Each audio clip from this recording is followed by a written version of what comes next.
السلام عليكم ورحمة الله وبركاته. أنا خالد أحمد حسن من أهالي وسكان قرية مزين ناحية كنسبة جبل الكراد التابعة بريف اللاذقية. جبل الكراد عندنا مسمى جبل الكراد ويضم يعني جميع الريف يضم قرى جبل الكراد. مع الأسف معدومة عنا اللغة الكردية، لذلك نشكر مؤسسة برزاني الخيرية على المساعدات اللي عم تقدمها. والناس سمعت اليوم انه حاليا هي موجودة حاليا في سلمى عم بتقدم مساعدات خيرية. وعندنا نحن كونه في هلا جاي الاقبال على موسم دراسي، جاي الدنيا عبواب الشتاء، بحاجة الناس لألبسة شتوية، لقرطاسي، لكتب المدرسي، للأمور هي.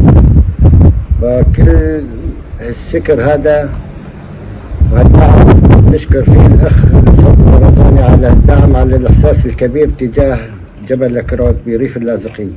ونتمنى أنه يشيدونا كمراكز نقاط طبية، مكاتب نقاط طبية، لأنه أقرب منطقة بدها تكون بعيدة هلأ عن مركز سلمى 6 كيلومتر نفترض. قرية مزين عن قرية سلمى شي 6 كيلومتر أو أكثر. ناحية كنسبة لحد الآن المستوصفة بترمم ترميم، يعني ما في نقاط طبية موجودة بكل القرى أو أهل هي. نرجو المساعدة والنظر بعين الاعتبار لهالأمور هي، وشكرا لكم.